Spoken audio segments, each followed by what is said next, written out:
Are you ready? Good morning, everybody. Listen, we're going to be talking about women today, so you're in for a treat, but because, gosh, we all need women in our lives. But before we do, I want to just share with you just for a minute about another video that's going to be attached to this that I'd love for you to click into and listen to. It's a song called God Bless the USA. And you know, America is in trying times right now. We all know that. With the COVID-19 virus going on and so much division in our country. And I just wanted to let you guys know that Mr. Scott loves our country. I love America and everything it stands for. We're not perfect, but we have the greatest country in the whole world. And I just wanted to encourage you, because when we hear the national anthem, when we say the Pledge of Allegiance, we're saying a pledge to a great country that has so many great people that have been inspired by God, that have been inspired by Jesus Christ to be the kind of people in a free country with liberty to worship the way we please. And did you know that almost 3 million Americans have died defending our country since the American Revolution? And all of those people made the ultimate sacrifice for us. So when we hear the national anthem, I want you to stand and put your hand over your heart and respect our country. America is so wonderful, and you need to be part of that and encourage others about our love, our mutual love for America. So, having said that, watch the video. But today, we're going to be talking about a lady named Esther. And she lived a long time ago, but not as long ago as the kings and the judges and all the people we've been talking about. Her claim to fame was that she became the queen of all Persia. And so, you know, women are so important. And I think about in my own life, I had my mother's mother lived in Paris, Texas, and we called her Grandmommy. And one thing I always think about Grandmommy is when we came in from helping Uncle Bill and Granddaddy out at their ranch. Granddaddy raised palominos, and he had a farm, and we did a lot of work out there. And then we'd come in, and Grandmommy would have the best meal. I always think about the fried chicken and the mashed potatoes and the corn and beans and rolls with butter and apple pie. Oh my God, all these great memories. And then my father's mother lived in California, and I was so lucky to get to go out and swim in the ocean because they lived 1 block from the beach. And I would come home after swimming in the ocean, and I liked to body surf. And I would come home at lunchtime, and she would have the best hamburger made on white Wonder bread with Thousand Island dressing. And I loved thinking about my Nana and how she loved me and wanted to take care of me when I was out. And they let me stay out there all summer long. Can you imagine grandparents taking care of grandkid for 3 months? Well, that's what she did. And then my mother, I grew up in Midland, Texas, and she would make the best chocolate chip cookies and sourdough bread for anybody that's sick or someone new that came into our church or she heard about. She would take a loaf of bread over to their house and give it to them, or some cookies. And so that's a memory I have of my mom, that she cared about other people so much. And then I was so blessed to marry a girl named Nancy. And some of you know, a lot of you know Miss Nancy because she taught you in kindergarten. But Miss Nancy has helped me so much throughout my whole life. And, you know, we are all blessed to have women in our lives. And there are like 187 women that are named in the Bible. Isn't that interesting? And some of those women, I want to just cite some of them. Eve, obviously she's the mother of all creation, right? So without her, we wouldn't be here. And then there's Sarah, the mother of the Jewish nation that married Abraham. And then there's Rebecca, the wife of Isaac, and Rachel, the wife of Jacob, and she was the mother of Joseph. And we talked in Sunday school about Joseph and wearing the coat of many colors and becoming the second in command in all of Egypt. Well, in our story today, we're going to be talking about a man that's the cousin of Esther who became the second in command of all Persia. And then there's Leah, the mother of Judah, Jochebed, the mother of Moses, Miriam, the sister of Moses, and you could go on and on. Later on, obviously, Mary, who was so trusting of God and obedient to God and having baby Jesus. And then, I think about Mary Magdalene, the first person to go to the tomb and see an empty tomb, and Jesus healed her from 7 demons, and she was so important. And there's many others, but today we want to talk about one particular individual called Esther. And let me give you just a little bit of background. 600 BC, let's go back to 600 BC. That's when the Babylonians conquered Jerusalem. Remember? And they took a lot of these Jews into exile, into Babylon. And remember Daniel and Meshach and Abednego and all of the stories about them with the fiery furnace and sending Daniel into the lion's den. Shadrach, Meshach, and Abednego is what I was trying to say. And so that happened 125 years before Esther comes on the scene, okay? So 70 years of captivity. A man named Darius took over for Nebuchadnezzar, the king, and he was really good to the Israelites, and he allowed them to go back to Jerusalem and to Israel and rebuild the temple that the Babylonians had destroyed and rebuild the walls. All of that happened, and then we come about 50 years after that. There is a man named Mordecai, and he is the cousin of Esther, okay? Esther's parents had passed away, so Mordecai became like her daddy, okay? And he was raising Esther. Well, there are several characters in this story, and it all appears in the book of Esther. Esther is in the Old Testament. Esther is 10 chapters. It's not very long. And did you know it's the only book in the Bible where God is never mentioned? Isn't that interesting? The only book. But God is very present in all the happenings that go on in this story. And it's a really neat story. There's so many wonderful Bible stories, but this is one that could be made into a movie because there's a lot of plots and subplots involved here. Now, King Xerxes was the king.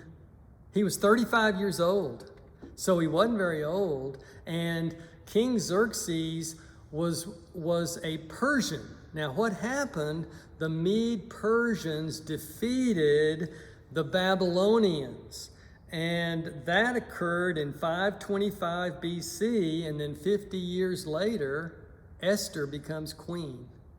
And there is a Queen Vashti that's involved in this because she would not obey King Xerxes, and so they started looking for another queen, and they banished Queen Vashti, and they searched the whole Persian Empire. And it just so happens that Esther lived in Susa, which was the capital where King Xerxes was of the whole Persian Empire. And it's about 90 miles north of the Persian Gulf. If you all look with your parents at a map, you'll see the Persian Gulf, and Susa was about 90 miles north. And then there's the man named Mordecai that I mentioned to you already is a big part of this story. And then there's a man named Haman. Now, Haman is the villain in all this, okay? And so Haman was the second most powerful man in all of Persia when the story starts.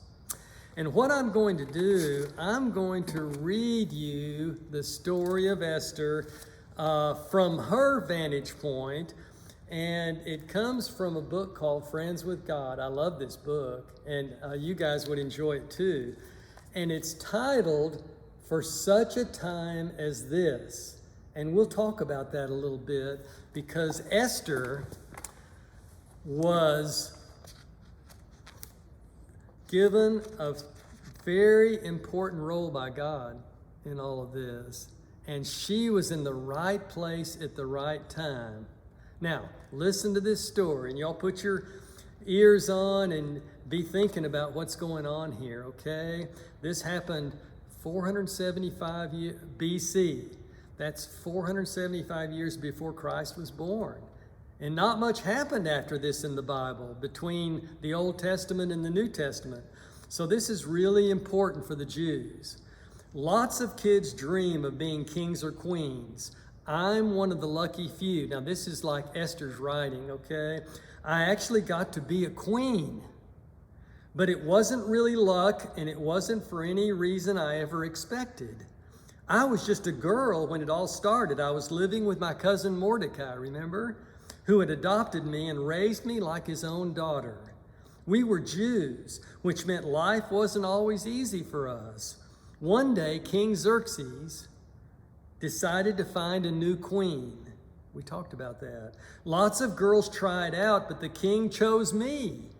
Xerxes treated me better than I could have imagined. My life was filled with the most delicious tastes, our feasts, the sweetest perfumes, the fanciest clothes, and the most brilliant jewels. As a matter of fact, when Esther came into the king's palace, they fed her and perfumed her and used cosmetics for a whole year before she even appeared to King Xerxes. Isn't that interesting?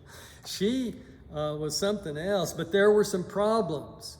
I didn't tell the king I was a Jew. Now you need to remember that, because Mordecai told me to keep it a secret. On top of that, King Xerxes' right-hand man, Haman, hated my cousin Mordecai because Mordecai refused to bow down to Haman. So that scoundrel Haman hatched a plot to trick the king into ordering all Jews to be killed.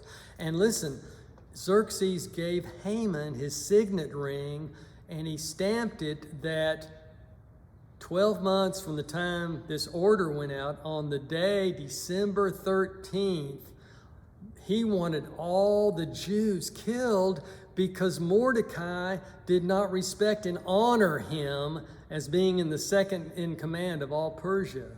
And so you need to know that that's happened. And this proclamation has gone out to destroy all of the Jews, because Persia was almost the whole world at that point. Every last one of us were going to be killed, including me. Mordecai told me to talk to Xerxes right away and plead for the Jews. But it was risky. I could be killed. This is Esther, remember? Yet if I didn't try, then all the Jews, my people, would die for sure. I was so scared I didn't know what to do. But Mordecai helped me make up my mind. He said, maybe you were made queen for a time such as this. In our lives, is it a time such as this that God's calling us to do something for him? Think about that. I was so scared I didn't know what to do, but Mordecai helped me make up my mind. That was all I needed to hear. I had to try. I invited Xerxes and Haman to a fancy dinner. Haman thought it was quite an honor. And this is the dinner. And here's Haman and Xerxes and Esther, right? And they're all having their dinner together. And Haman thought it was quite an honor to be invited to eat with the king and queen. Little did he know what was about to happen. The king started the meal by asking what I wanted. I'll give you anything, he said, even if it's half of my kingdom. I have just one request, I said. Would you please spare my life and the lives of my people, the Jews? Someone has paid to have us all killed. Xerxes turned red with anger. Who would do such a terrible thing like that, he asked. Who would dare to hurt the queen? I pointed at Haman. He's our enemy, my king, I said. Haman was dead before bedtime. Not only were my people safe, but the king also made Mordecai his new right-hand man. And Xerxes gave Mordecai the position of Haman. And Mordecai became second in command of all of Persia. And this is Mordecai right here, okay? So, not only were my people safe, but the king also made Mordecai his new right-hand man. Xerxes gave him a royal robe and a gold crown and put the king's ring on his finger. God made sure I became queen at just the right time. Since God loves us, he put me in just the right place to save his people from disaster. That happens to people a lot. God knew what was going to happen. God placed Esther there for one reason, to protect his people. People like us find ourselves in situations where we're not comfortable, or where we feel we don't belong, or where we have no idea what's going on. But God always knows our future. He knows our future, and he knows that he has put us in places where we're supposed to be right now. And who knows what God may have in store for you.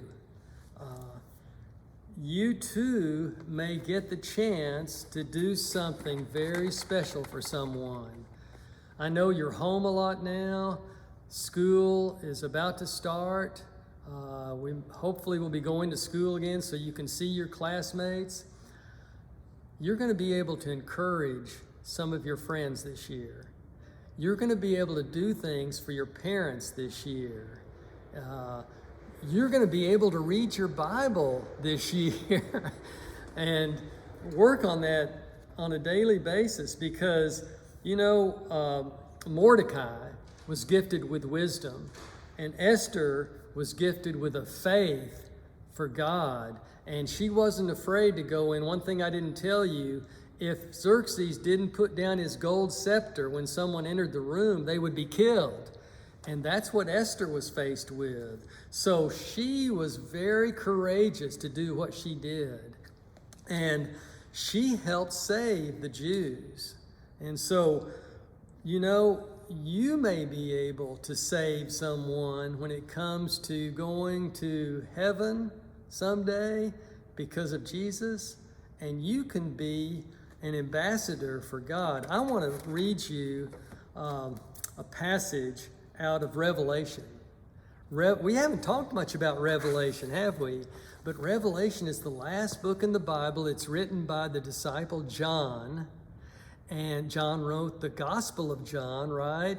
And he wrote some other letters in the Bible that are a little bit shorter too. But John was very important to Jesus. And I think he loved John very much as one of the 12 disciples. And this passage in the first chapter of Revelation, and it starts with verse 4. And let me put my glasses on so I can read it better. Okay. Grace and peace to you from the one who is, who always was, and who is still to come, from the sevenfold Spirit before his throne, and from Jesus Christ. He is the faithful witness to these things, the first to rise from the dead and the ruler of all the kings of the world. All glory to him who loves us and has freed us from our sins by shedding his blood for us. He has made us a kingdom of priests for God his Father. All glory and power to him forever and ever. Well, who is John talking about? Of course, it's Jesus Christ. And that's what this whole book of Revelation concerns Jesus' second coming, and it tells us everything that's going to happen. You know, I've told you before that the Bible is the most powerful book that has ever been written. And remember, I told you that there are 1,500 prophecies in the Bible, and about 1,000 of them have already come true. 500 of them have not come true yet because they're all relating to the second coming of Christ in the end times.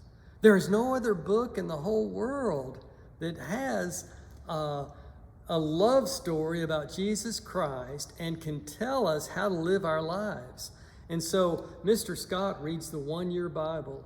And so I read it every day, and by the end of the year, I've read through it. And I've done that, I don't know, maybe for 10 years anyway now. And wouldn't it be wonderful if you tried to do that? If you asked your mom and dad to take you to Mardell and find a one-year Bible that you could start reading and go to August the 5th and start reading through, and then you will have read through the whole Bible just like Mr. Scott. Well, we're here to serve others just like Esther, and I hope that you'll do that this week and throughout this whole year. Thanks, and you guys take care.